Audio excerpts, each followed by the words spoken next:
Welcome back to another episode of Quick Picks with the Geek. I am your host, Bro Power the Geek.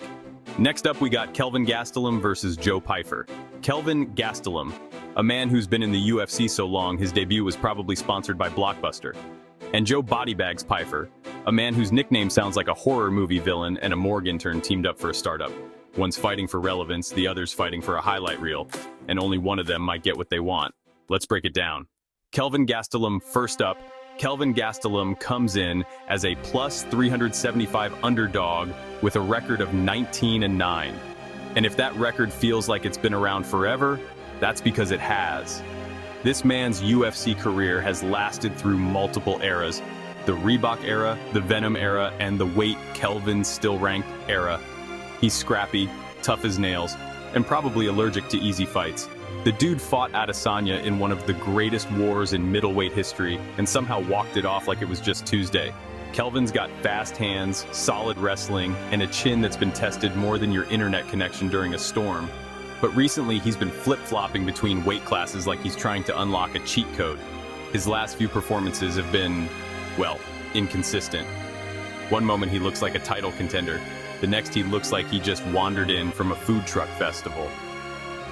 Also worth noting, he's lost 3 of his last 5, and his defense sometimes consists of just eating the punch and hoping the other guy gets tired. That strategy works until someone named Bodybags starts swinging at your head. Joe Bodybags, Pyfer Joe Bodybags. Pyfer comes in as the minus 550 favorite with a record of 13-3. And listen, when your nickname sounds like you moonlight as an undertaker, you better be able to hit like a dump truck. Fortunately for Joe, he does. This dude's got serious power, and it's not just in his hands, it's in everything. He throws with bad intentions, like his fists owe people money. He's also a Dana White Contender Series product, and Dana has been pushing him like he's the UFC's next big thing. He even inspired the B. Joe Pyfer speech. Remember that one? Dana basically told the rest of the roster to get their life together and be more like this man who punches people into 2040. No pressure, Joe. Pyfer's not just power, though. He's actually a solid grappler and seems to have a calm, methodical approach. He doesn't rush in wild. He stalks, sets traps, and when it's time, he unloads like he's playing Mortal Kombat on cheat mode. Of course, the big question is, what happens when he faces a vet like Gastelum? Someone who's been in deep water, dogfights, and probably bar fights in Tijuana? So, who wins? This is one of those matchups where you want to believe in the veteran, right? Kelvin's fought monsters, he's stood toe-to-toe with champions, he's got heart, and if it goes long, he might drag Joe into uncomfortable territory. There's a version of this fight where Kelvin weathers the storm, times a left hand, and makes the MMA world collectively gasp.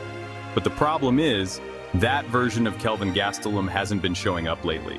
The one that has been showing up, he's a little slower, a little easier to hit, and struggles to win rounds when he can't land big moments. Against someone like Joe Pyfer, who's explosive, accurate, and patient, that's a dangerous combo to be staring at from across the cage. Kelvin could test Pyfer's cardio, but he has to survive round 1 to do that, and Pyfer has the kind of round 1 that ends stories early. Official pick. I'm going with Joe Bodybags Pyfer by KO. I think he finds Kelvin's chin early and makes another statement. Hopefully Kelvin walks away okay, maybe even with both his consciousness and his pride, but probably not both. If you enjoyed this, go ahead and smash that like button. If you haven't subscribed yet, what are you waiting for? Hit that subscribe button and turn on notifications so you don't miss a beat when the next video drops. And don't be shy. Leave a comment below and let me know who you got winning this fight. Let's see who really has the crystal ball around here. Until next time.